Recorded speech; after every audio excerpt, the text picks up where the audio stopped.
चल रही हैं, ठीक है, तो आप ज़्यादा से ज़्यादा वहाँ पर हमारे से जुड़ सकते हैं, है ना। लिंक शेयर किया करो, बताया करो कि गीतांजलि क्लासेस पर भी क्लासेस नियमित रूप से चल रही हैं। जो भी यूपीएससी का कोई भी पेपर डाला हुआ है तो वहाँ पर हमारे से पढ़ सकते हैं, ठीक है। आप एक चीज़ नोट कर लीजिएगा, क्योंकि एक प्रश्न छूट गया था, अधिकार का जो आपका स्वतंत्रता का जो अधिकार है उसके तहत एक नोट करके एक चीज लिखिएगा कि अनुच्छेद, नोट करके लिखना है कि अनुच्छेद 20 व अनुच्छेद 21 आपातकाल के समय भी क्या नहीं होता, समय भी राष्ट्रपति इनको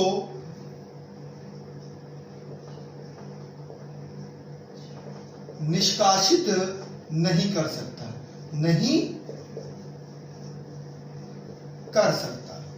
यानी कि राष्ट्रपति जी आपातकाल के समय, है ना, अनुच्छेद 20 व 21 को क्या नहीं कर सकते, समाप्त नहीं कर सकते। Point clear. आपातकाल के समय अनुच्छेद 20 व 21 क्या नहीं हो सकता, समाप्त नहीं हो सकता, तो राष्ट्रपति जी उनको समाप्त नहीं कर सकते। ये महत्वपूर्ण पॉइंट था, ये छूट गया था उसमें, है ना, तो इसको नोट करके आप लिख लीजिएगा। आइएगा, आज शोषण के विरुद्ध अधिकार पढ़ते हैं जो 23-24 में है। किसमें है, 23-24 में है। और यहीं पर ही हम धार्मिक स्वतंत्रता का अधिकार भी पढ़ लेंगे जो अनुच्छेद 25 से 28 के बीच में है। क्लियर है पॉइंट, चलेगा, स्टार्ट करते हैं। देखिएगा, अनुच्छेद 23 में क्या कहा गया है कि मानव दुर्व्यापार व बालतः श्रम आदि के लिए प्रतिषेध करता है।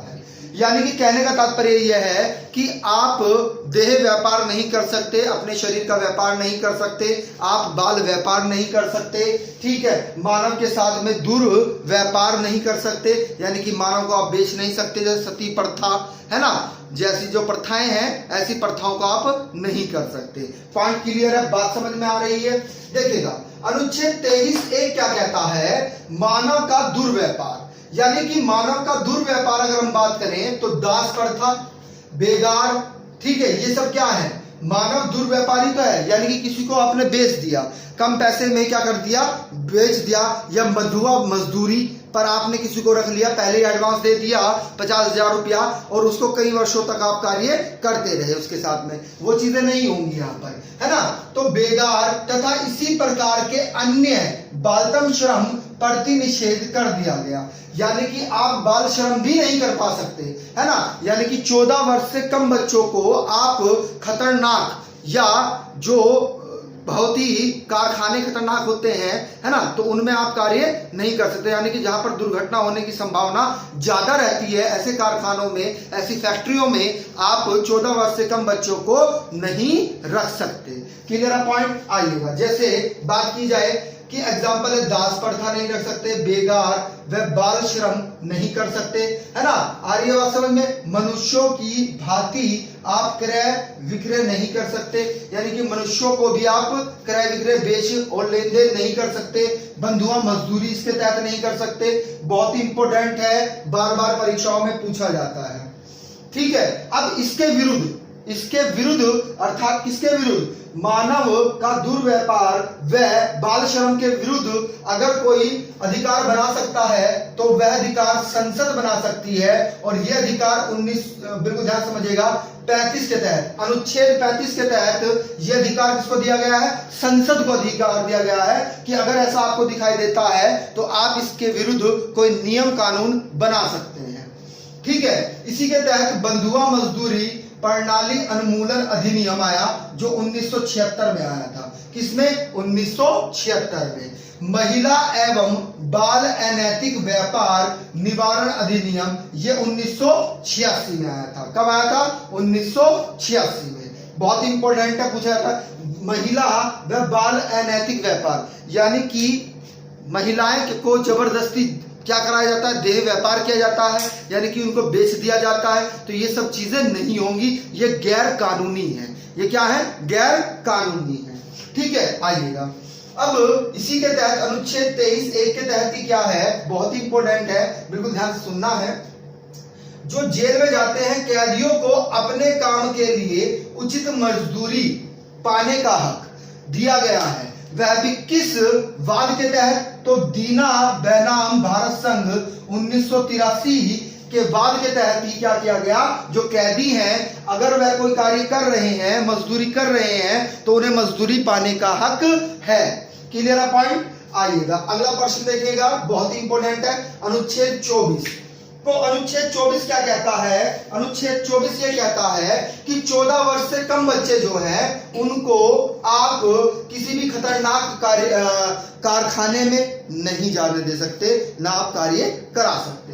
क्लियर है पॉइंट, आ रही बात समझ में। लेकिन प्रश्न कैसे बनता है, बालकों के नियोजन का प्रतिच्छेद किस अनुच्छेद में है, तो वास्तव में बालकों के नियोजन का प्रतिच्छेद अनुच्छेद 24 में है। इसमें आप नोट करके ऐसे लिख लीजिएगा कि 14 वर्ष से कम बच्चों के लिए, 14 वर्ष से कम बच्चों के लिए उद्योग और कारखानों में, उद्योग और कारखानों में, उद्योग व कारखानों में आप नहीं लगा सकते, नहीं लगा सकते, क्योंकि जहां पर खतरा है ना, वहां पर आप 14 वर्ष से कम बच्चों को नहीं लगा सकते। इसे नोट करके आप लिख लीजिएगा। अब इसी के तहत हुआ क्या, एक अधिनियम आता है, बहुत ही महत्वपूर्ण अधिनियम है, बाल श्रम अधिनियम। पूरा नाम है बाल श्रम प्रतिच्छेद व विनियम, ठीक है, 1986, जो लागू कब हुआ, 10 अक्टूबर 2006 में लागू हुआ।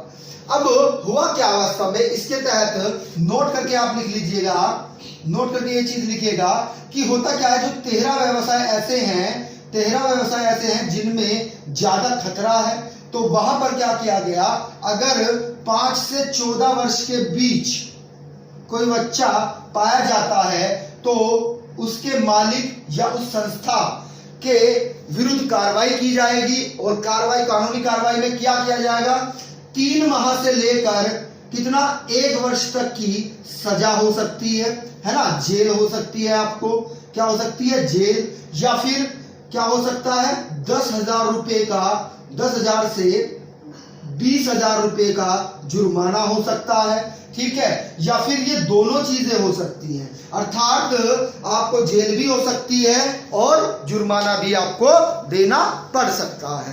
क्लियर है पॉइंट, तो ये नोट करके लिख लीजिएगा।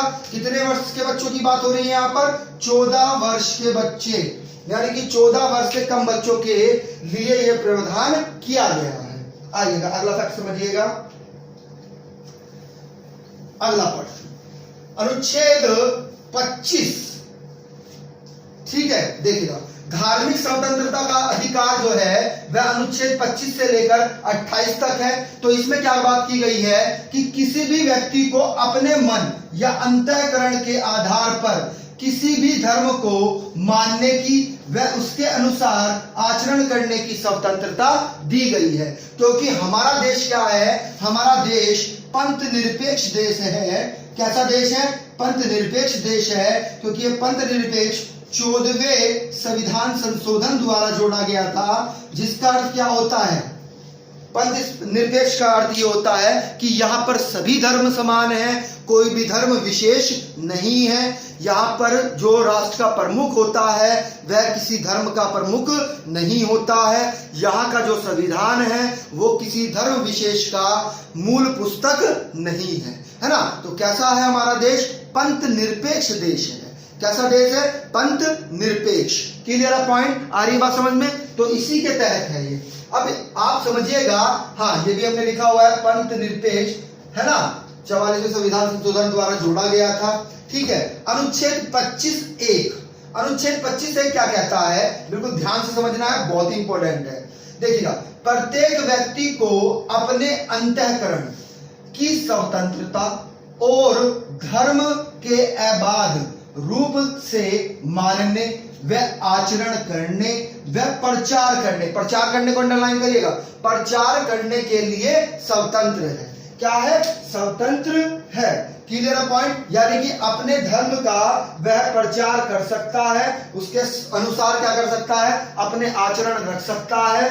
ठीक है, आ रही है बात समझ में? इसी के तहत एक और प्रावधान है, बिल्कुल ध्यान से सुनना है, देखिएगा। किसी भी व्यक्ति को लालच देकर या दबाव में आप धर्म परिवर्तन करने के लिए प्रेरित नहीं कर सकते। और यह किस वाद के तहत कहा गया है? तो स्टेनिस्लाव बेनाम एमपी, यानी कि मध्य प्रदेश। ठीक है, ये बेनाम, ये वाद होते हैं, केस होते हैं।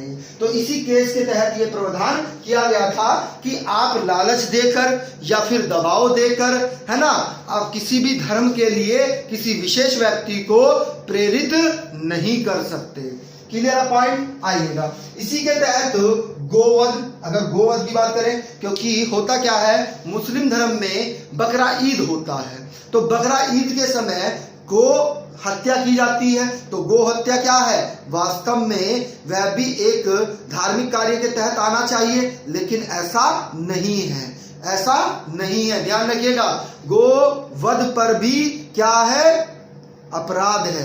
Clear point? आइएगा, अगला फैक्ट समझिएगा इसमें। अब होता क्या है, जो तांडव नृत्य होता है, तांडव नृत्य पहले क्या होता था कि मानव की खोपड़ियों के साथ होता था, तो यह भी क्या है? यह भी निषेध है ना, इसको भी मान्यता नहीं दी गई है। अर्थात आप मानव की खोपड़ी के साथ नृत्य नहीं कर सकते, गोवध आप नहीं कर सकते, गाय की हत्या आप नहीं कर सकते। ठीक है, और हथियारों के साथ आप जुलूस नहीं निकाल सकते, है ना, हथियार, घातक हथियार लेकर आप जुलूस नहीं निकाल सकते। ठीक है, क्लियर है? ये भी किसके तहत है? अनुच्छेद 25(1) के तहत है। Clear point? अगला फैक्ट समझिएगा। अनुच्छेद 25(2) क्या कहता है? अनुच्छेद 25 ये कहता है कि वास्तव में संसद को अधिकार है, किसको अधिकार है? संसद को अधिकार है कि वह विधि बना सकता है, कानून बना सकता है। किस मामले में? धार्मिक स्वतंत्रता के अधिकार के संदर्भ में। किसके? धार्मिक स्वतंत्रता के अधिकार के संदर्भ में संसद क्या बना सकता है? विधि बना सकता है। लेकिन कैसे बना सकता है उसको समझिएगा बिल्कुल। वह सामाजिक कल्याण के रूप में होना चाहिए, ठीक है, वह सामाजिक सुधार के रूप में होना चाहिए, तभी आप क्या बना सकते हैं? विधि बना सकते हैं, कानून बना सकते हैं। Clear point? अगला फैक्ट समझिएगा। अब होता क्या है, इसमें हिंदू शब्द का प्रयोग किया गया है। किसमें?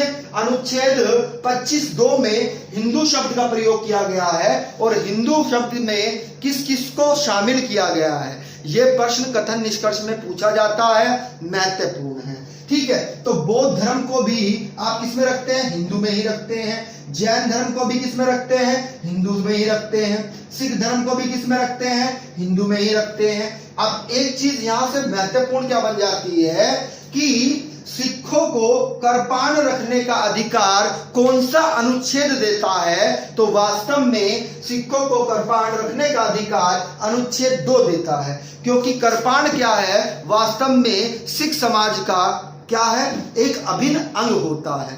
केश, बाल, ठीक है, बाल रखना, करपान रखना, कड़ा रखना, ये क्या है? उसके अभिन्न अंग है, उस धर्म के क्या है? अभिन्न अंग है। तो इसलिए करपान रखने की स्वतंत्रता अनुच्छेद 25(2) देता है। किनको? सिखों को। Clear point? आगे आइएगा। अब अनुच्छेद 26 क्या कहता है? बिल्कुल ध्यान समझिएगा। धार्मिक कार्यों के प्रबंधन की स्वतंत्रता।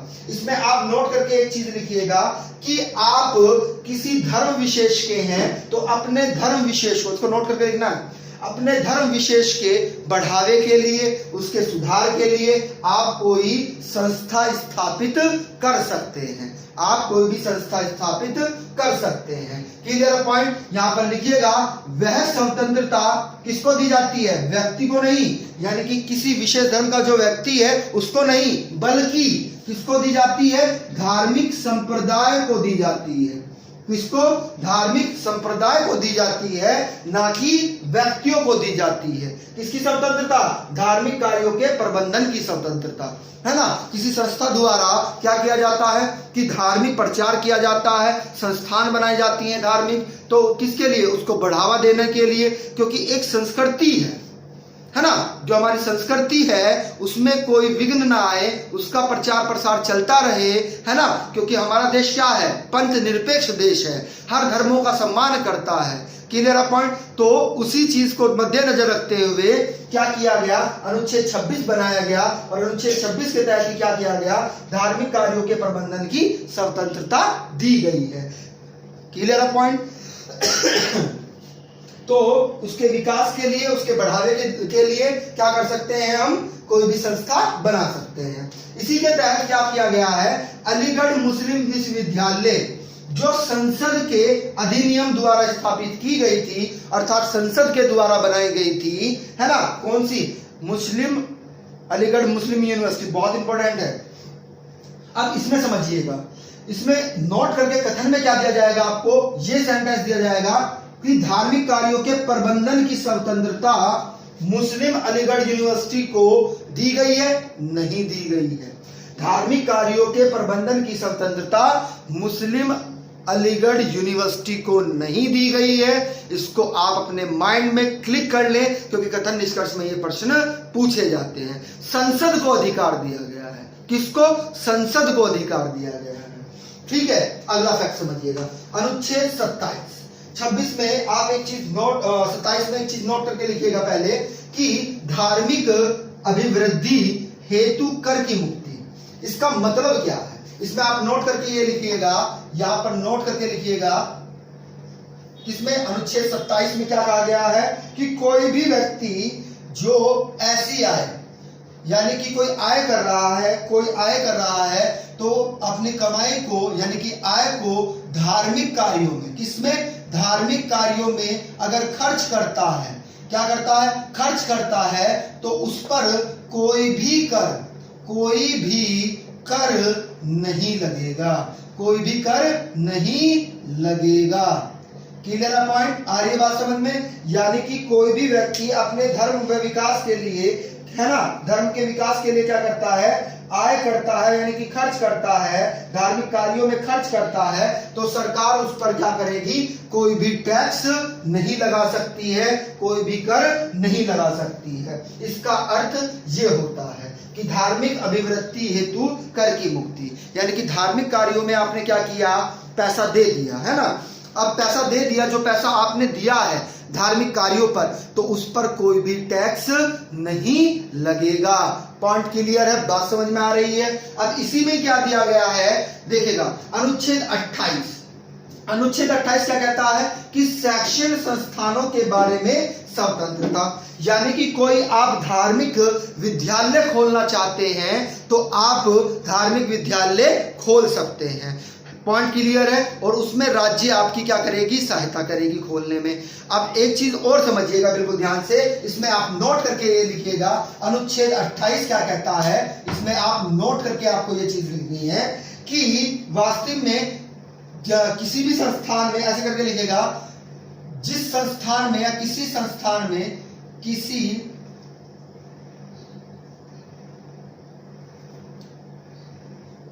भी संस्थान में धार्मिक शिक्षा, इसको अंडरलाइन करिएगा, धार्मिक शिक्षा दी जाती है, दी जा सकती है, किसी भी संस्थान में धार्मिक शिक्षा दी जा सकती है। पॉइंट क्लियर है, बात समझ में आ रही है, क्लियर है पॉइंट। और किसी संस्थान में नहीं दी जा सकती, नहीं दी जा सकती, क्या नहीं दी जा सकती, धार्मिक शिक्षा नहीं दी जा सकती। क्लियर पॉइंट, आ रही है बात समझ में। अब इसका मतलब क्या है, इसको समझिएगा, यहां पर लिखिएगा जो सरकारी विश्वविद्यालय हैं, कौन से, एक तो लिख लीजिएगा मान्यता प्राप्त विद्यालय, दूसरे लिखिएगा सरकारी सहायता प्राप्त विश्वविद्यालय या विद्यालय। तो उनमें धार्मिक शिक्षा आप नहीं दे सकते, जबकि जो धार्मिक ट्रस्ट हैं, यहां पर लिख लीजिएगा, जितने भी धार्मिक ट्रस्ट हैं उनमें आप धार्मिक शिक्षा दे सकते हैं। पॉइंट समझ में आया कि नहीं आया? हम रिपीट कर रहे हैं, नोट करके आपको लिखना है। यानी कि इसमें आपको बाध्यता नहीं दी गई है कि आप कोई संस्थान खोल रहे हैं तो उसमें आप जो धार्मिक शिक्षा है उसको दें या ना दें, वो आपकी मर्जी है। लेकिन अब समझिएगा यहां पर कथन में कैसे पूछा जाएगा आपसे कि जो सरकारी सहायता प्राप्त करने वाले विद्यालय हैं या फिर मान्यता प्राप्त विद्यालय हैं तो उनमें सरकारी जो कैसे बन गए, वो अर्ध सरकारी बन गए या फिर सरकारी बन गए। ठीक है, इस लैंग्वेज का भी वो आपसे पूछ सकता है एग्जामिनर। तो मान्यता प्राप्त व सरकारी सहायता प्राप्त अर्थात अर्ध सरकारी, ठीक है, उनमें आप धार्मिक शिक्षा नहीं दे सकते। जबकि जो धार्मिक ट्रस्ट हैं और निजी ट्रस्ट हैं यानी कि वह सरकार से कोई सहायता या अनुदान नहीं लेते हैं तो वहां पर आप धार्मिक शिक्षा दे सकते हैं। तो जितने भी मदरसे होते हैं वहां पर क्या होता है, धार्मिक शिक्षा दी जाती है। जितने भी गुरुकुल होते हैं उनमें क्या आपको योग महाविद्यालय होते हैं, क्या होते हैं, वहां पर आपको धार्मिक शिक्षाएं दी जाती हैं। क्लियर है पॉइंट? आ रही है बात समझ में? आइएगा। तो ये था अनुच्छेद 28। अब अनुच्छेद 29 क्या कहता है इसको भी समझ लीजिएगा, है ना। अनुच्छेद 29 क्या कहता है कि जो अल्पसंख्यक वर्ग का अधिकार का संरक्षण, इसको समझिएगा। अल्पसंख्यक अधिकार के संरक्षण को आप नोट करके लिखिएगा, नोट करके लिखना है। इसका अर्थ क्या होता है, ये व्यक्ति, ऐसे करके लिखना है, ये व्यक्ति जिसकी अपनी विशेष लिपि, भाषा या विशेष संस्कृति है तो उन्हें अपने भाषा, संस्कृति व विशेष लिपि बनाए रखने का